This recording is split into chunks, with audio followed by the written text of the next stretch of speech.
ইহান বড় বাবার দিকে তাকালো। মইনের বুদ্ধিটা একদমই ভালো ছিল। ইহান শামীমকে বলো, চলো এখন উঠি, ওরা বিশ্রাম নিক। শামীম একটা লম্বা শ্বাস ফেলে ক্লান্ত ভঙ্গিতে মাথা নাড়ে। মইন বলল, উঠবো মানে? তুমি আর বাবা আমাদের সাথে লাঞ্চ করবে। ইহান হেসে মাথা নাড়ল। বলো, তোমাদের পৌঁছে দেওয়ার কথা ছিল, এখন আমরা যাই। আর কোনো কথা নয় মইন, তোমরা বিশ্রাম নাও। ইনসা বাবার মুখের দিকে তাকিয়ে শামীম মেয়ের একটা হাত ধরে ঘন ঘন শ্বাস ফেলে বলে, আম্মা পাপা যাক। ইনসা বিমূঢ় চেয়ে রয় বাবার মুখের দিকে। খানিক বাদে বলো আসি। মেয়েকে জড়িয়ে ধরে কপালে চুমু খায় শামীম। এবার আর থামে না সে। তাড়াহুড়া করে উঠে মইনকে আসছি বলে কটেজ থেকে বেরোয়। বসে থাকলে চলবে না, যতক্ষণ বসে থাকবে মন বলবে আর একটু থাকি মেয়েটার কাছে। এরকম করলে তো চলবে না। ইহান বোনের মাথায় হাত বুলে ধীর পায়ে হেঁটে বেরোয় কটেজ থেকে। মইন গেট পর্যন্ত তাদের এগিয়ে দেয়। শামীম যখন গাড়িতে উঠে বসলো তখন মইন ঝুঁকে গাড়ির জানালা দিয়ে তাকিয়ে শামীমকে বলো, আপনি ঠিক আছেন বাবা? মাথা নাড়া শামীম। ইহান গাড়ি স্টার্ট দিতেই সে ক্লান্ত ভঙ্গিতে সিটে গা এলিয়ে দেয়। অস্ফুট মইনকে বলে, ভিতরে যাও। রাস্তা ধুলো উড়িয়ে গাড়িটা দৃষ্টির সীমার বাইরে যেতেই গেট বন্ধ করে মইন কটেজে ফিরে দেখে ইনসা সোফাতে চুপচাপ বসে আছে। মিহি তার পাশে চুপচাপ বসে লেজ নাড়াচ্ছে। মইন ওর ব্যাগেজ থেকে হাত তুলে নিয়ে বলল, আমাদের বেডরুম এদিকে। ইনসা আমাদের বেডরুম কথাটা হঠাৎ অদ্ভুত অনুভূতি দিল ইনসাহকে। কিছুক্ষণ বসে থেকে সে উঠে দাঁড়ায়। তার কৌতূহলী দৃষ্টি চারপাশটা দেখছিল খুব ভালো করে। মইনের চোখ এড়োল না তা। স্বামীর পিছু পিছু ইনসাহ তাদের বেডরুমে ঢুকলো। আশেপাশটাতে এক নজরে চোখ বুলাতে ইনসাহ খানিকটা স্বস্তির নিঃশ্বাস ফেল। রুমটা তার পছন্দ হয়েছে। একটা সাদামাটা বেডরুম, দুপাশে দুটো খোলা বারান্দা, আলো বাতাসে ভরপুর। ঘরে কাটছাট সত্যি প্রশান্তিদায়ক। সব কিছু সাদা রঙের, একরাশ স্নিগ্ধতা যেন লেপ্টে আছে সব কিছুতে। মইন ইনসার ব্যাগেজ ঘরে এক কোণে রেখে দিল। হাতের তর্জনী তুলে ইনসা ওয়াশরুমে দেখিয়ে বলো, এটা ওয়াশরুম, তোমার প্রয়োজনীয় টয়লেটিস এখানে রাখা আছে। ইনসার মাথা নাড়ল সামান্য। মইন কাবার থেকে নিজের পোশাক বের করে বলো, আমি পাশের রুমে ওয়াশরুমে যাচ্ছি। মইন ঘর থেকে বেরোতে ইনসা ডান পাশের বারান্দার দিকটাতে যায়। পুরো বারান্দা হরেক প্লান্টার দিয়ে সাজানো। এক পাশে একটা বিশাল দোলনা। ইনসা বেরিয়ে পশ্চিমের বারান্দার দরজা খোলে। ধীর পায়ে হেঁটে ঘরের প্রতিটা কোণা দেখে। সে কি দেখছে নিজে বুঝতে পারছে না, শুধু হাঁটছে। শাড়ির আঁচলটা বড্ড ঝামেলা দিচ্ছিল তাকে। ইনসা মুখে চবর্গের শব্দ করে আঁচল টেনে মাম্মার মতো কোমরে গুজে নেয়। মইন তখনও বেরোয়নি। ইনসার কেমন অলসতা ধরেছে। এসির পাওয়ার বাড়িয়ে সে বিছানায় এক কোণে চুপচাপ বসলো। ক্লান্তিতে যেন ভেঙে যাচ্ছে শরীরটা। গত এক সপ্তাহ ধকল হঠাৎ যেন মাথা ছাড়া দিয়ে উঠল। সে ফ্রেশ হতে না গিয়ে বিছানায় এক কোণে গা এলিয়ে দিল চুপচাপ। জায়গাটা, ঘরটা, পরিবেশটা এতটা নিরিবিলি যে সামান্য পাতা পড়ার শব্দ হচ্ছিল না। ইনসা অলস দুপুরে অলস হয়ে দু চোখ বুঝতেই ধীরে ধীরে ঘুমিয়ে পড়ল। মইন গোসল সেরে পাশের রুম থেকে বেরিয়ে এসে এই ঘরে ঢুকলো। তোয়ালাতে মাথা মুছে দিতে দিতে ঘরে ঢুকেই তার পা থমকালো এক অদ্ভুত সুন্দর দৃশ্য। তার বউ কাঙ্ক্ষিত একটা দৃশ্য দেখে। এক রমণী, লাল টুকটুকে এক রমণী তার বিছানায় ঘুমিয়ে আছে জড়সড় হয়ে অলস দুপুরে। গভীর নিন্দায় মশগুল সে। মাথার নিচে তার মেহেদি রাঙা হাত। মইন মাথা মুছছিল। ক্রমেই হাতের গতি থামিয়ে তোয়ালা হাতে দাঁড়িয়ে রইল। অনিমেষে চেয়ে রইল ইনসার দিকে। শাড়ির আঁচলে কোমরে গুজা, অগোছালো, বেশ পুরো, তবুও যেন পরিপূর্ণ লাগছে দৃশ্যটা। একজন পুরুষের দৃষ্টিকোণ থেকে এমন একটা দৃশ্য নারী কায়া লুকায়িত সব সৌন্দর্য থেকেও মোহনীয়। মইন চোখ নামিয়ে নিল, আবার তাকালো, আবার চোখ নামায়, আবার তাকালো, আবার চোখ নামায়, আবার তাকায়। এই নিদারুণ অস্থিরতা চেপে বসে তার পুরুষ মনে। হাতে তোয়ালাটা বারান্দায় মেলে দিয়ে এসে আবারও একটু দেখল ঘুমান্ত ইনসাকে। তারপর স্মিথ এসে জানালার পর্দাগুলো টেনে ঘরটা অন্ধকার করে দিল। পরে দরজা টেনে বারান্দায় চলে গেল। ইনশার ঘুম ভাঙল না। শান্তিনীরা তখন পিনপতন নীরবতা। বাড়িতে কিছু গেস্ট আছে, কিন্তু বোঝা যাচ্ছে না তাদের উপস্থিতি। শামিন ফিরেছে কিছুক্ষণ আগে। দুটো মেয়ে বেরিয়ে গিয়েছে পরপর। বাড়িটা ফাঁকা, মরুভূমির মতো ঠেকছে। আবার নির্লিপ্ততায় বাড়িটা কেমন ভুতুড়ে লাগছে। রান্নাঘরের চুলা ধরায়নি হেল্পিং হ্যান্ডরা। বাড়ির কর্ত্রীরা গতিমতি তারা বুঝে উঠতে পারছে না। চোখের ওপর আঁচল রেখে লিভিং স্পেস বসেছিল আলো। এতক্ষণে জোহরের আজানের সময় হতেই সে উঠল। মেয়ে দুটো চুপচাপ বসেছিল। আলো বিরক্ত নিয়ে বলল, বাড়িতে মেহমান রয়ে গিয়েছে শানুর মা, তোমরা এভাবে হাত পা ছেড়ে দিও না। রান্নাঘরে তোমরা আমার থেকে বেশি জানো। আমি ঠিক আছি, তোমরা ফটাফট রান্না চাপাও। লিস্ট চিকেন ক্যাবিনেটে রাখা আছে। বড় ম্যাডামকে দেখে তাদের খুব খারাপ লাগছে। আদেশ পেয়ে তারা রান্নাঘরে গেল। আলো দোতলায় উঠে ঘরে উকি দিল। শামিন বিছানায় শুয়ে আছে চুপচাপ, কপালে একটা হাত রেখে ঘুমান্ত কিনা বোঝা যাচ্ছে না। আলো আর ঘরে ঢুকলো না। গিয়ে দোতলা লিভিং রুমে স্পেসে একটা ডিভানে বসলো। খানিক বাদে ইসমাম এলো। অন্য একটা ডিভানে বসে আলোর দিকে তাকালো সে। আলোকে কিছুক্ষণ দেখে নিচু গলায় বলল, এত ভেঙে পড়ো না প্লিজ। আলো ইসমামের দিকে তাকিয়ে রইল কিছুক্ষণ। ও প্রসঙ্গ না গিয়ে বলতে লাগলো, আজ একটা বিষয় তোমার সাথে শেয়ার করতে ইচ্ছে করছে ইসমাম, বলো। ইসমাম কিছুটা অবাক হয়ে বলল, ইনায়া ঝামেলার পর তোমাকে বহুভাবে জাজ করেছি আমরা, কিন্তু আজ একটা জিনিস রিয়েলাইজ করলাম, বাবা মায়ের ছটফটানি সকল জাজমেন্টের ওপর তোমাকে কটু কথা শুনেছি অনেক। রাগ রেখো না। ইসমাম হাসলো, বলো রাখিনি তো, নয়তো পরিবার শব্দটা অস্তিত্ব থাকলো কই বলো। ইনশা ঘুম ভাঙল ঠিক 1.5 ঘন্টা পর। এত জলদি ভাঙতো না যদি না মঈন ফোনটা বেজে উঠত। ইনশা উঠে বসে চোখ ডলতে লাগলো। মঈন ততক্ষণে ফোনটা রিসিভ করে হু হা থেকে উত্তর দিয়ে কল কেটে ইনশার দিকে তাকায়। ঘুম ঘুম চোখে ফোলা মুখে শ্যামা সুন্দরী। মঈন মুগ্ধ হয়ে কয়েক মুহূর্ত দেখে নিজের হাতে ঘড়ির দিকে ইশারা করে ইনশাকে বলল, লাঞ্চ।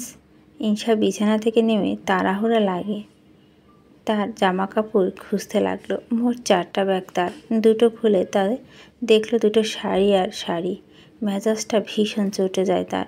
এগুলো নিশ্চয় মেজ মায়ের কাজ। ইনশা 3 নাম্বার ব্যাগটা খুলতে পেল। সালোয়ার স্যুট।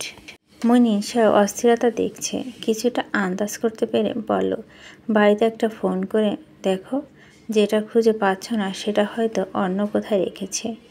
ইনশাও 4 নাম্বার ব্যাগটা খুলে তার টি শার্টগুলো পেল। একটা লম্বা শ্বাস ফেলে ইনশাও সেগুলো নিয়ে ওয়াশরুমে ঢুকলো। কিছুক্ষণ পর মাথা মুছতে মুছতে ইনশাও বেরোলো। মঈন তখন উপহার সামগ্রীগুলো সব ঘরের এক কোণে গুছিয়ে রাখছিল। ইনশাও পরনে একটা প্লাজো এবং তার অ্যাংরি বার্ডের কার্টুনওয়ালা টি শার্ট। ইনশাও দেখে সে উঠে দাঁড়ায়। গম্ভীর কিন্তু নর্মস্বরে বলে, চলো খেয়ে নিই। দুপুরে লাঞ্চ সেরে দুজনে ঘরে ঢুকে গিফটগুলো নিয়ে বসলো। ছোট মা বারবার করে মেসেজ করছে গিফটগুলো সামলে নিতে, সুন্দর করে গুছিয়ে রাখতে। এগুলো হেলাফেলা করা উচিত না। অসংখ্য গিফট একটা একটা করে মোড়ক উন্মোচন করে এক একটা জিনিস আবিষ্কার করছে দুজন। সব কিছু অতিরিক্ত দামি দামি ওয়ালমেট পেন্টিং থেকে শুরু করে ডায়মন্ডের কাপল রিং। মঈন শুধু দেখছে। কিছু অদ্ভুত ধরনের গিফট ছিল যেখানে, যেমন বাচ্চাদের ফিডিং বোতল, স্কুল ব্যাগ, বাচ্চার ক্যারি করা ব্যাগ, বাচ্চাদের চুষনি। ইনশাও হাত থামলো এসব দেখে। দুজন দুজনের দিকে তাকালো কিছু সময়ের জন্য। তারপর সেগুলো একপাশে সরিয়ে রেখে ইনশা নিচু গলা বলল, তোনাদের কাজ। মঈন চুপচাপ নিজের মাথা নেড়ে বলল, গিফটগুলো সব সাজিয়ে রেখে বক্সগুলো নিয়ে ইনশা বিপদে পড়ল। মঈন বলল, এগুলো এখানে থাকুক, আমি রেখে আসবো স্টোর হাউসে। ইনশা আপত্তি তুলে বলল, সামান্য কাজ, আপনি আমাকে স্টোর হাউসটা দেখিয়ে দেন, আমি রেখে আসছি। মঈন কিছু মুহূর্তে ইনশাকে দেখে বলল, চলো আমার সাথে। কটেজের ঠিক পিছনের দিকে দুটো রুম, একটা স্টোর হাউস। প্রথম তালাটা খুলে মইন বলল, বক্সগুলো আমার কাছে দাও, তোমার ভিতরে ঢোকার প্রয়োজন নেই, ভিতরে ধুলোবালিতে আমার ফোবিয়া নেই।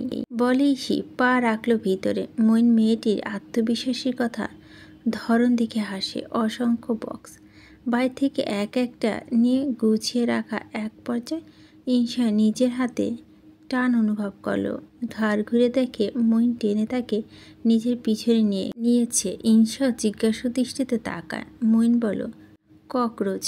ইনসা মেঝেতে দেখল 2-3টে তেলাপোকা।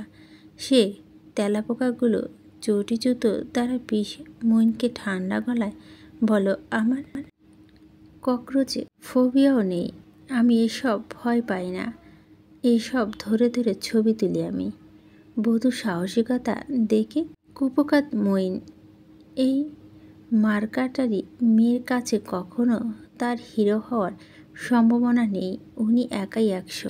বধূকে অ্যাপ্রিসিয়েট করে মইন বলল, দ্যাটস গ্রেট। বাকি বক্সগুলো দুজনে হাতে হাতে নিয়ে রাখলো। শেষ বক্সটা নিতে এখন মইন স্টোর হাউসে বাইরে বেরো। ঠিক তখনই ইনসা বিকট চিৎকার দিয়ে উঠল। মইন তড়িৎ বেগে ঘুরে দাঁড়ালো। আগে তাকে পেছন থেকে আঁকড়ে ধরল ইনসা। মইন চোখ দুটো রসগোল্লা সাইজের মতো বড় বড় হয়ে গেল। টের পেল নরম দুটো হাত তাকে কীভাবে ছুঁয়েছে। মইন চাইল সময় এখানে কিছুক্ষণের জন্য থেমে যাক। পরক্ষণে গলা খাকারি দিয়ে বলো, ইসি আর ইউ? ইঁদুর ফোবিয়া আছে আমার। ইঁদুর ফোবিয়া আছে? মইনকে ধরে রেখে হরহরিয়ে বলো ইনসা। মইন স্থির দাঁড়িয়ে আছে। ইনসা কণ্ঠস্বর বুঝতে পেরে সে আসলে ভয় পেয়েছে যথেষ্ট। পিছন থেকে মইনকে যেভাবে ধরে রেখেছিল সেভাবেই ধরে আছে, দাঁড়িয়ে আছে ঠায়। পিঠের কাছ থেকে খামচে ধরে আছে মইনের টি শার্ট। সময় বেশিক্ষণের জন্য থামল না। অত্যল্পকাল পরে মইন সামান্য হেসে বলল, ইঁদুরে ফোবিয়া আছে?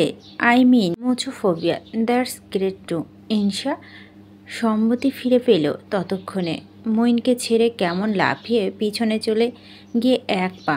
তবে মাথা থেকে ইঁদুরের ভীত সরেনি। পাংশুবর্ণ হয়ে আছে মুখটি। মইন ঘুরে দাঁড়ায় ওর দিকে। অনুসন্ধান দৃষ্টিতে ওকে কিছুক্ষণ দেখে বলল, বাইরে চলো। মইন পিছনে স্টোর হাউজের বাইরে বেরিয়ে ইনসা বিশালাকার একটা তালা স্টোর হাউজে লাগিয়ে মইন বলতে লাগলো, তুমি ওয়াইল্ড লাইফ ফটোগ্রাফার, সাপের ছবি তুলো তুমি। ইনসা কেমন কপাল কোঁচকালো। বলো, সাপ আর ওই গা গিনগিনে জন্তুটা এক হলো? সাপ একটা কিউট প্রাণী। সাপ কিউট? মইন পরেও অবাক হয়ে চেয়ে রইল ইনসার মুখের দিকে।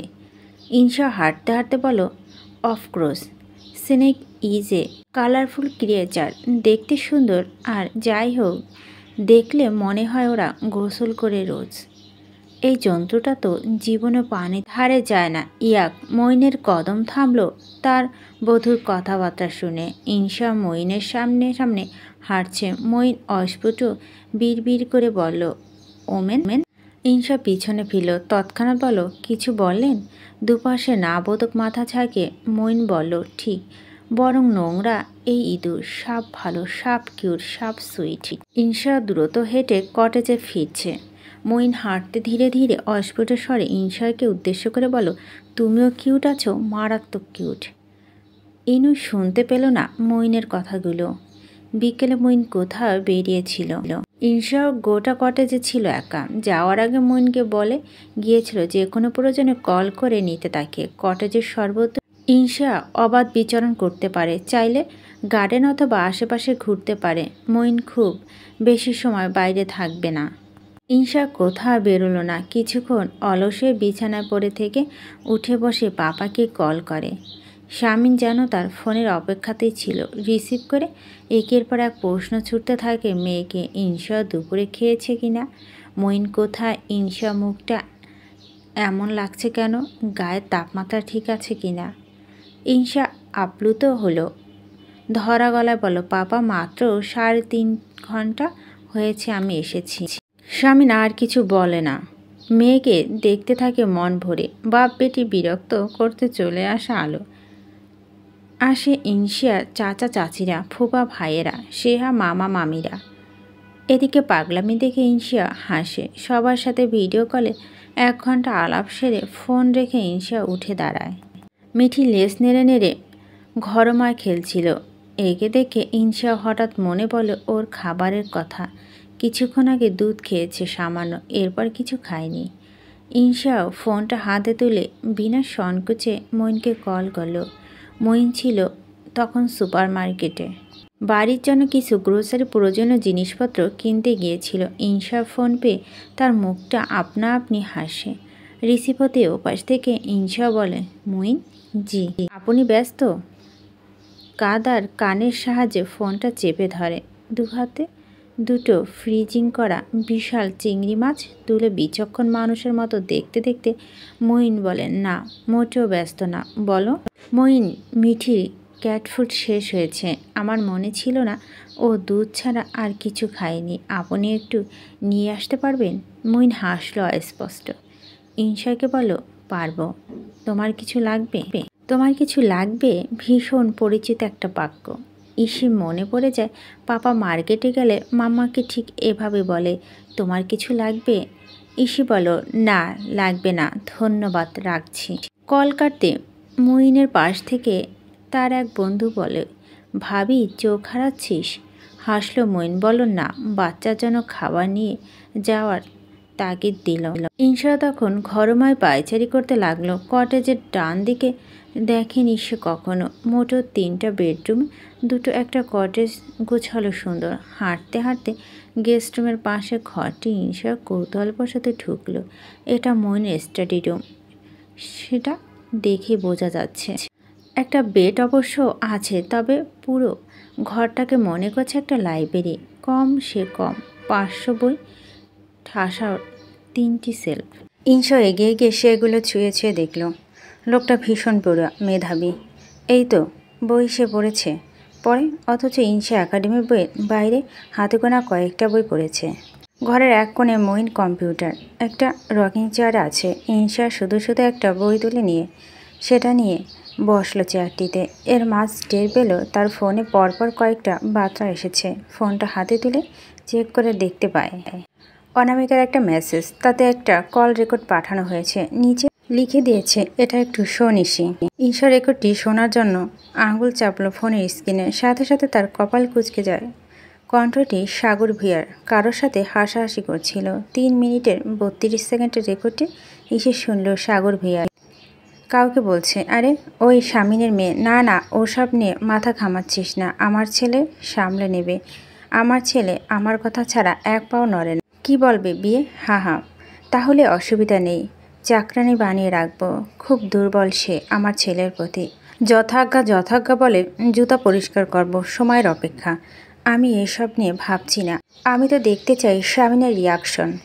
মাগরিবের সময় হয়ে গিয়েছে তখন। মইন সবেমাত্র বাড়িতে ফিরল।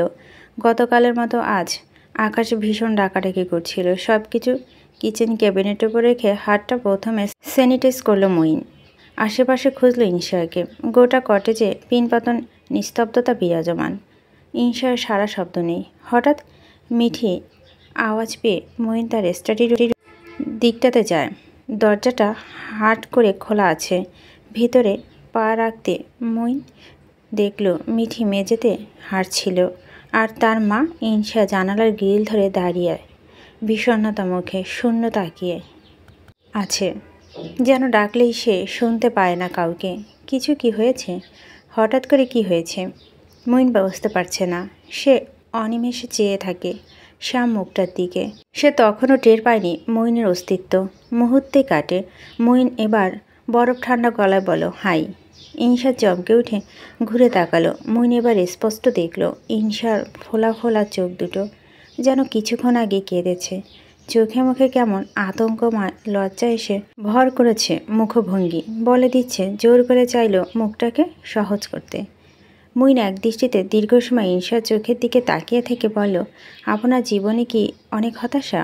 আপনার বয়ফ্রেন্ড কি আপনাকে চিট করেছে এবং পরে আপনার বাবা মা আপনাকে জোর করে এক গোমরামুখের লোকের সাথে বিয়ে দিয়েছে? আপনার জীবনের সকল আশা হতাশা বদলে দিয়েছে? তবে এই সন্ধ্যায় একমগ করা কফির সাথে হতাশাটুকু গিলে ফেলা আমন্ত্রণ রইল। চিনি কম চা। ইনশা ফ্যালফ্যাল করে তাকিয়ে আছে মইনের দিকে। অক্ষি পড়ল প্রশস্ত করে। মানুষটা মুখভঙ্গি গম্ভীর, অথচ কি সাবলীনভাবে বলল কথাগুলো। দুজন দুজনার দিকে তাকিয়ে মুহূর্ত থেকে মুহূর্ত। মইনের চোখে তখনও প্রশ্নটা নাচছিল, ক চামচে হতাশা দূর হয়? কাল কাটে। ইনশা হেসে ফেলে হঠাৎ। চোখে মুখে কাঠিন্যতা এক চুটকিতে বিদায় দিল। মুহূর্তে হেসে হাসি থামিয়ে বলল, 1 চামচে। মইন ঘর থেকে বেরিয়ে কিচেনের দিকে এগিয়ে যায়। ইনশা যায় তার পিছু পিছু। মইনকে বলে, আমি কি হেল্প করব? হ্যাঁ বলুন। ক্যাবিনেট থেকে মগ বের করো দুটো। ইনশা মগ দুটো বের করে বলে, আচ্ছা বুয়া আসবে না? না, ছুটি দিয়েছি আজ সন্ধ্যেটা। আমাদের দুজনে ইনভিটেশন আছে ডিসি মহোদয়ের বাড়িতে। কফি বানিয়ে দুটো মগ ঢেলে মইন ইনশাকে বলল, চলো বারান্দায় বসি। মেঘ ডাকছে, হাওয়া দিচ্ছে বাইরে। কটেজের বাগানে একটা বড় বকুল গাছ। বকুলের সুঘ্রাণ ভেসে এসে ওই নির্জন নিস্তব্ধ পরিবেশে অন্যমাত্রা যোগ করেছে। ইনশার দিকে এক ফাঁকে মইন তাকায়। চুলে দুপাশে দুটো জুটি করেছে, দেখতে লাগছে কিশোরী মেয়েদের মতো। হঠাৎ কি মনে করে ইনশা বলল, আমি আপনাকে গোমরামুখর মনে করি না। কফির মগ শেষে চুমুক দিয়ে মগটা টেবিলের উপর রেখে বলো, তোমার বয়স 25 বছর, 3 মাস 15 দিন। ইনশা মাথা তুলে তাকে বলে, হ্যাঁ কেন, এমনি। চলো ওঠা যাক, আমাদের বেরোতে হবে। রেডি হতে গিয়ে ইনশা মহা মুসিবতে পড়ল। এ ধরনের ইনভিটেশন ঠিক কী পরে যাওয়া উচিত ইনশা বুঝতে পারছে না। ইদানিং এটা পরে ওটা পরে শুনতে শুনতে তার মনে হচ্ছে এখন তার আশেপাশে মামা চাচিরা দাঁড়িয়ে আছে, তার দিকে রাগ রুকুন চোখে তাকিয়ে আছে আর বলছে, ওটা পর।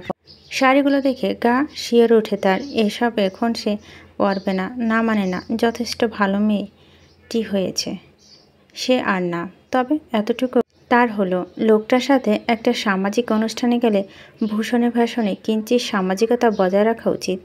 অনেকক্ষণ ঘাটাঘাটি করে সে একটা আকাশি রঙের সুতি আরামদায়ক চুড়িদার সেট তুলে নিল। অবশ্য নাক ছিটকে নিয়েছে বেশ কিছুক্ষণ। মইন রেডি হয়ে বসে আছে। ভেবেছিল তার বইয়ের সময় লাগবে। এটা বউদের বউগত বৈশিষ্ট্য, তাই যথেষ্ট ধৈর্য নিয়ে মইন বসেছিল। তবে মইনের বেশিক্ষণ ধৈর্য ধরে বসে থাকতে হলো না, কারণ তার বউ আর 5টা বইয়ের মতো একেবারেই নয়। একটা সাদামাটা চুড়িদার সেট পরে চুলগুলো খোলা রেখে বেরিয়ে ঘর থেকে ইনশা না দিল চোখে কালির প্রলেপ, না মাখলো গালে লাল গোলাপের প্রসাধনী, অথচ তাকে দেখতে লাগছে সম্পূর্ণ নিখুঁত মোহনীয়। মইনের চোখ আটকে গেল কিছুক্ষণের জন্য। ভীষণ অসহ্য লাগছে মইনের এখন। কেমন হ্যাংলা লাগে নিজেকে এমনভাবে তাকিয়ে থাকতে। ভীষণ হ্যাংলা লাগে। ইচ্ছে করে এই মেয়েকে কপালে গালে প্রশংসা লেপটে দিয়ে বলতে, কিছু সময় এসব পরে আমাকে এভাবে অস্বস্তি দাও। সব কিছু বেশি সময় এসব পড়তে হবে না, শুধু কিছু সময়। ইনশা ঘুরে মইনের দিকে তাকায়, তাড়াহুড়া লাগিয়ে বলে, আম রেডি, চলুন। মিঠিকে তার স্লিপিং বাস্কেটে রেখে ওরা বেরোলো। বাইকে মইনের পেছনে বসলো ইনশা। মাঝখানে কিছুটা দূরত্ব রেখে আছে। হাত রাখেনি মইনের কাঁধে। ডিসি মহাশয় বাড়িতে আজ সব ঊর্ধ্বতন কর্মকর্তাদের ইনভিটেশন ছিল স্ত্রীক, তবে পার্টিতে মধ্যমণি ছিল মইন এবং ইনশাহ। শহরের সকল সরকারি উচ্চপদস্থ কর্মকর্তা এবং তাদের স্ত্রীরা, যারা বিনা নিজেদের সরকারি কর্মকর্তা, তাদের ভীষণ কৌতূহল সৃষ্টিতে দেখেছিল ইনশাহ। অন্যান্য অতিথিদের সাথে সামাজিক আলাপ সেরে একপাশে চুপচাপ ফোন নিয়ে বসে আছে সে। মইন সবার সাথে হেসে হেসে কথা বলছিল। ইনশা লোকটাকে আর চোখে দেখে হঠাৎ একটা কথা তার মাথায় এসেছে। এত এত মেধাবী মানুষের মাঝে সে একাই একটা অপদার্থ। হোক সে উচ্চবিত্ত পরিবারের মেয়ে, হোক তার বাবা চাচাদের বৈভবের অভাব নেই, হোক তারা ক্ষমতাশালী, তবে ইনশা যোগ্যতার দিক থেকে মইনের কাছাকাছি নেই মানে নেই। অন্যান্য কর্মকর্তাদের বউদের খুঁটিয়ে খুঁটিয়ে দেখছে সে। কথাবার্তা ভীষণ আত্মবিশ্বাসী এবং চটপটে। এসব দেখে দেখে হঠাৎ সম্মতি ফিরে পায় ইনশা। এসব সে কী ভাবছে, কেন ভাবছে সে জানে না। তবে সাইমের ওই কথাগুলো শোনার পর থেকে ইনশা দিনকে দিন এভাবে হুটহাট ইনফিরিয়রিটি কমপ্লেক্সে ভোগে। ইনশা হঠাৎ মনে হলো তার মানসিক সমস্যা তৈরি হচ্ছে একটা, যেটা সত্যি হলো খুব বিশ্রী ব্যাপার হয়ে দাঁড়াবে। রাত বাড়ার সাথে সাথে নিশ্চয় হওয়া যায় আজ আকাশে ঝেঁপে বৃষ্টি নামবে। ডিসি বাসভবনে ডিনার শেষ করে মইন ঈশা বেরোলো। রাত তখন 10টা ছাড়িয়ে গিয়েছে। আকাশে তার সংযমের মাত্রা ছাড়িয়ে দিয়েছে। পথিমধ্যে ঝমঝমে বৃষ্টি মইন ঈশা ভিজে একাকার হলো। রাস্তার এক পাশে যাত্রী ছাউনির সামনে বাইকটাকে দাঁড় করিয়ে দুজন কিছুক্ষণ দাঁড়িয়ে রইল। অনাকাঙ্ক্ষিতভাবে বধূর সাথে মইনের প্রথম বৃষ্টি বিলাস হয়ে গেল। ভেজা চুলগুলো মুখের সামনে লেপ্টে আছে কিছুটা। ওই ভেজা চোখ তীর তীর করে কাঁপছে পল্লব, রক্তভা ঠোঁট। মইন চমৎকার একটা দৃশ্য উপভোগ করলো কিছুটা সময়। বৃষ্টি তখন থামবে মনে হচ্ছে। ঈশা তখন তাড়া দিল মইনকে, চলুন এখন যাই। মিঠি খুব ভয় পাচ্ছে একা একা। বৃষ্টি থেমে গিয়ে কিছু সময় বিরতি নিয়ে আবারও ঝরতে শুরু করেছে। এবার সাথে করে নিয়ে এসেছে বজ্রপাত। তাড়াহুড়া করে কটেজে ঢুকলো দুজন। ঘরে ঢুকতেই দেখলো পশ্চিমা জানালাটা খোলা ছিল। বিরাট অসুবিধা পড়ে গেল এইবার। ঝমঝমে বৃষ্টি ছাট এসে ঘরে এক 50% ভিজিয়ে ফেলেছে। ঈশা মনে পড়ল এই অকাজটা তিনি করে রেখে গিয়েছিল। কেমন লজ্জিত ভঙ্গিতে মইনে পিছু পিছু জানালা বন্ধ করতে গেল। জানালার পর্দাগুলো ভিজে ঝপঝপে। একপাশে গ্লাস ধরে যখন ঈশা টানছিল ঠিক তখনই আশেপাশে কোথাও বিকট শব্দ একটা বজ্রপাত হয়। হতবিহম্ব ঈশা আকস্মাৎ লাফিয়ে উঠে ঘুরে ঝাপটে ধরল মইনকে। অনুভূতির উত্তাপে দগ্ধ হতে বেশি সময় লাগলো না মইনের। বহু প্রত্যাশিত সুখময় সময়টা মইনের সুপ্রসন্ন ভাগ্য বলে অনাকাঙ্ক্ষিতভাবে এলো। তার প্রশস্ত অসহায় গোবেচারা হ্যাংলা মরুভূমি সম পেটানো বুকটা আশ্রয় নিল পাখির মতো একটা শরীর। চোখ বড় বড় হয়ে গিয়েছে মইন ফরাজির। নরম শরীরটা যখন তাকে আষ্টে পিষ্টে জড়িয়ে ধরে রেখে কাঁপছিল, মইন হঠাৎ খুব বড় একটা বোকামি করে বসলো। এই মুহূর্তকে খুব বিচক্ষণতার সহিত না দিয়ে বলে ফেলল, এস্টাফোবিয়া আছে ঈশা বিনতে স্বামী। খুব বড় বোকামি ছিল এটা মইনের। মইন খুব আফসোস করলো যখন তার বউ তাকে ছেড়ে দূরে সরে ঘুরে দাঁড়িয়েছে। তার ভিতরে বেহায়া অধৈর্য সুযোগ সন্ধানী ছটফটে পুরুষ সত্তা তাকে গালি দিল অপদার্থ অফিসার। এত কথা বলার কি দরকার ছিল? ঈশা ঘুরে দাঁড়িয়ে একটিবারের জন্য চোখ ফ্রাইনি মইনের দিকে। হালকা আকাশি কামিজ ভিজে শরীরের সাথে লেপ্টে আছে। ভয়ঙ্কর লাস্যময় অপার্থিক এক নারী মইনের সামনে দাঁড়িয়ে। এই দৃশ্য, এই সময়, এই সব কিছু মইনকে বোকার মতো দাঁড় করিয়ে রাখলো। ঈশা দাঁড়ালো না। কেমন অপ্রস্তুত ভঙ্গিতে ছোটাছুটি করে তোয়ালা আর শুকনো জামা কাপড় নিয়ে ওয়াশরুমে ঢুকলো। উত্তপ্ত মস্তিষ্ক, উন্মাত্তাল সব অনুভূতি বালি চাপা দিয়ে তার ঠিক সোজাসুজি আয়নাটার নিজের মুখটা দেখে মইন হাসে। ভেজা কাপড় পাল্টে ঘরে ভেজা আসবাবপত্র ঠিকঠাক করে মইন বিছানা ঠিক করে শুয়ে পড়ে। ঈশা ওয়াশরুম থেকে বেরিয়ে মিহির কাছে গিয়েছিল ড্রয়িং রুমে। 1:45 পেরিয়ে যাওয়ার পর মিঠিকে কোলে নিয়ে গুটি গুটি পা ঈশার ঘরে ঢুকে। মইন তাকিয়ে আছে ঈশার দিকে। ঈশা এসে নিচু স্বরে তবে গম্ভীর হয়ে মইনকে বলো, আপনার অসুবিধা না হলে একটা কথা বলবো। হ্যাঁ বলো। মিঠিকে দুহাতে আলগে ধরে ঈশি বলো, আসলে মিঠিও না এক্সট্রাফোবিয়া আছে। ও এমন শব্দ কেমন আতঙ্কিত হয়ে পড়েছে দেখুন। আপনি যদি অসুবিধা না থাকে ওকে আমি আমাদের বিছানায় রাখি। ট্রাস্ট মি, ওর লোম ঝরে না, শব্দ করে না, বিরক্ত করে না। মইন তাকিয়ে আছে বইয়ের দিকে। ঈশা ভীষণ উৎসুক হয়ে দৃষ্টি রেখে দিয়েছে মইনের চোখে। তার দৃষ্টি বলছে সে আশাবাদী। মইন ভদ্রলোক, মইন এই আবদার মানবে। মইন এইবার ঈশার হাতে ভারী স্বাস্থ্যে গুলোমুলো লোসম মিঠিকে দেখে একবার দেখে ঈশাকে কিছুক্ষণ দুজনকে দেখে বলে, ঠিক আছে রাখো। বাইরে মনে হচ্ছে তাণ্ডব চলছে প্রকৃতিতে। মইন শুয়ে পড়ল। ঈশা ও মিঠিকে জড়িয়ে ধরে শুয়ে পড়ল। ক্লান্তিতে ঈশা ঘুম এসে যায় দ্রুত। মইন জেগে জেগে বৃষ্টি স্নাত রাতে বউ বাচ্চা মুখ দেখে দীর্ঘ সময় ধরে একা একা সে হাসে। তার একটা পরিবার হয়েছে অবশেষে, ফোবিয়াময় পরিবার। গল্পের অংশটুকু ভালো লাগলে অবশ্যই লাইক শেয়ার করবেন। আপনার মূল্যবান মতামতটি জানাবেন।